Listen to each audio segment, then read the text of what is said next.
Hi guys! Magandang umaga! Welcome back po dito sa Gandara SRU channel for Showbiz Update. Andito na naman nga po akong muli nagbabalik. Ang nagmamaganda na yung kachismosang Kim Pao, wala na nga pong iba si Gandara upang maghatid sa inyo ng latest update and fresh happenings patungkol kina Kim Chiu and Paolo Avellino.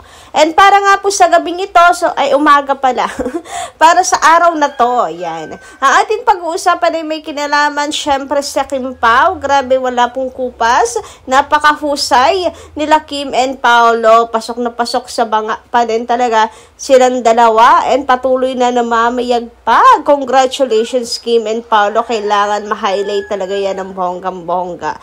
Pero bago po lahat, sa mga hindi pa nakaka-subscribe dito sa ating channel, paki-click lang po tayo na subscribe button natin at notification bell na nandiyan sa baba para mag-i-updated po kayo at ma-notify tuwing may bago po tayong chika at balita hinggil po sa Kim Pao.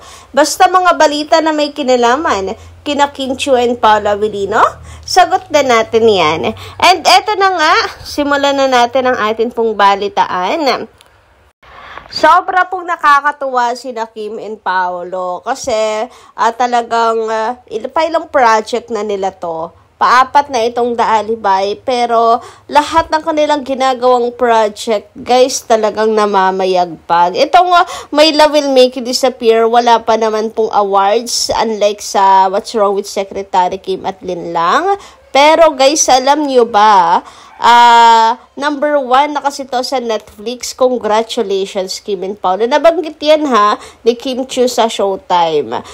Nakakainis nga lang kasi may mga nakakairita sa comment section online na ang saya-saya ni Kim Chiu nagbabahagi ng kanyang success, blessings, etc. Ganyan. Ang dami pong bitter sa comment section. Akala mo ba naman ay pinalaganap at pinasugod doon para magkalat at ng lagim.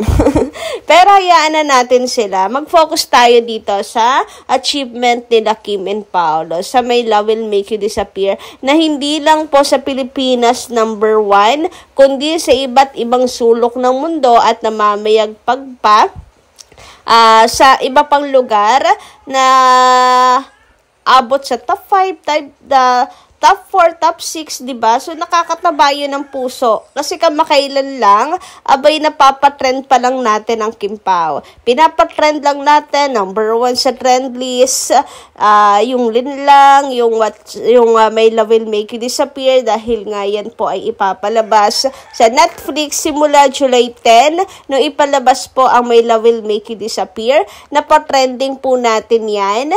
Pero alam nyo ba, bukod sa trending ang Kim Pao, magna number 1 pala talaga siya. Diba, ang dami nag-aabang na My Love Will Make You Disappear, and wag ka, bukod po dyan, nanalo pa ng award sila Kim and Paolo, diba? Sa most popular love team. And naniniwala ako na marami pang mga awards na matatanggap sina Kim and Paolo. Marami pang papakyawin sina Kim and Paolo. Naniniwala ako na marami pang blessings ang darating po sa kanila. And syempre, naniniwala din po tayo na marami pang sila pong tatahakin, pagdadaanan. Marami pa rin po silang pagsubok na haharapin. Pero sa lahat ng yon, naniniwala ako na kaya nilang lagpasan at marami pa silang blessings na darating. So, ayan, hope po talaga na yung My Love Will Make You Disappear naman and Daalibay ang sunod na hahakot ng award. Diba, kagaya nung What's Wrong with Secretary Kim at Linlang, halos sabay-sabay pong nakakakuha ng award. Bongga, diba? So guys, kapit lang tayo, nawa ay pasabay-sabay at nananatili tayong lahat na magkikita sa dulo man nito, kung kailan man po ang dulo na sinasabi natin na pag-amin nila Kim and Paolo, nawa po ay tayo sama-sama pa rin. At sana wala pong bumitaw tapos bigla na lang babalik kapag umamin na. Ang pangit naman ang gano'n. Kasi alam mo yung pagmamahal niyo may may kapalit. Dapat wala. Para yung blessings din sa buhay natin, yes, syempre sa sarili natin, ay mag-boom din dahil marunong tayo magmahal ng wala pong hinihinging kapalit. Hoy, grabe naman ngayon. Anyway, sabi dito ni Madam Mila Luna Florentino, shoutout po sa inyo. Bilang pasasalamat sa atin po mga taga-subaybay, narito ang mga ilan nating napiling basahin. So, from Madam Mila Luna Florentino, ay nako, naniniwala ako dyan, matagal na yan, na chismis, yung tungkol na po kay Kim and sa isang politiko.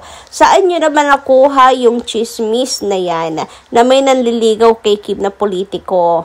May regalo pa nga yan, pero hindi tinanggap ni Kim dahil si Paolo ang gusto ni Kim. Kasi si Kim hindi naman na over pera after money, 'di ba? Meron din man siya noon. So kahit anong yaman mo, kung hindi naman niya nakikita na talagang interesado ka sa kanya, gusto mo siya, na may future siya sa iyo, na mamahalin mo siya, talagang hindi si Kimi bibigay. So sa mga politiko-politika na yan, palagay natin na may nanliligaw at gustong manligaw kay Kim Chi. Pagpalagay na natin na totoo ang chismis kasi hindi naman posible. Napakaganda kayo ni Kim at habulin, 'di ba?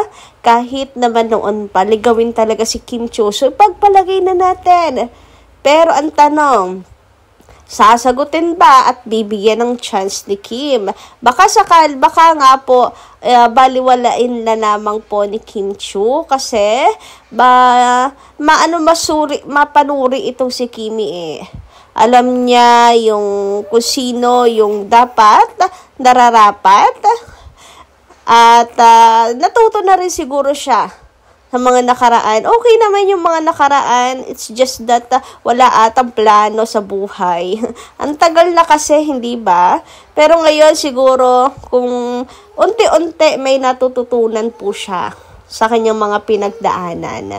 So, pinanghahawakan ko yun. So, sino man po magparamdam sa kanya, naniniwala ako na wise na po si Kim Chiu. Dati na siyang wise, pero mas wiser pa po siya ngayon. Mas na wiser pa. Samantala, sabi naman dito ni Madam Julieta Ernesto, magandarang umaga po sa inyo. Shout out mga hunghang na mga bashers ni Queen Kim Chiu. Nilalait ang kakayahan sa pag-host ni Queen Kim Chiu. Isa siyang tumanggap ng award bilang Best Female TV Host, awarded by PMPC, and binigyan din siya ng another Best Female Host awarded ng ibang giving bodies. Kaya wag kayo dyan mga bashers, mag-underestimate sa abilidad ng aming dearest idol. Kasi wala kayong kakayahan tulad ni Queen Kim Chiu. Matalino, talented, smart, witty, napakaganda, napakabait, napakamatulungin, mapagmahal. Napakagaling ni Queen Kim Chiu. Most outstanding Asian superstar. Baka nga, no? Baka nakakalimutan nila ang kanilang nilalait at dinadown ay isa lang naman pong most outstanding Asian superstar. Diba? Bongga. Tapos yung mga sa kanila, babash sa kanya, mga uhugin. Susko, alamin po natin yung difference. Charot. So, yan na natin. Natatawa, hayaan natin. Pero tatawa ako every time na may ganyan. Kasi naman, bongga kay Kim Chiu. Anyway, sabi dito ni Madam Elisa Liam, pasensya nyo na lang yung paligid natin. Umagang-umaga kasi, talaga namang umagang-umaga. Napaka-chismosa, nang bubulahon na naman ako sa inyo. So, eto nga, sabi ni Madam Elisa Lim, thank you, Miss Gandara. Ang ganda ng update mo sa Kim Pao, about sa Kim Pao. Inaabangan kita palagi sa mga good news about Kim Pao. Sa Kim Pao lang ako, ha? Wala nang ibang love team. Kim Pao lang. Naku, Madam Elisa Lim, depende rin kasi sa update. So, sana nga po ay parati na lang pong good news. Sana nga po ay parating magandang balita.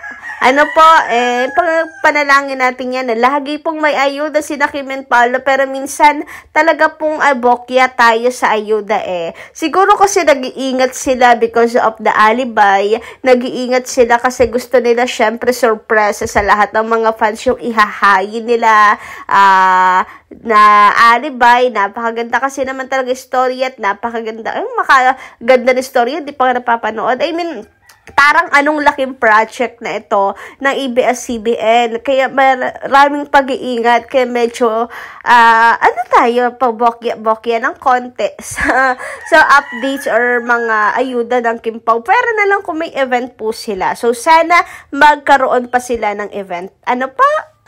Looking forward tayo dan kahit hindi po sunod-sunod kasi alam naman nating busy silang dalawa para makapag-rest din. So, kahit paminsan-minsan, bago matapos ang taon na ito ay makadalwa pa sila na event. Okay na yon. So, yun lang muna guys ang ating update para po sa umagang ito. Thank you so much sa pakikichika sa akin ngayong umagang ito. So, yun lang po muna. Good morning, and kita-kits po tayo sa mga susunod ko pang chika. Maraming salamat!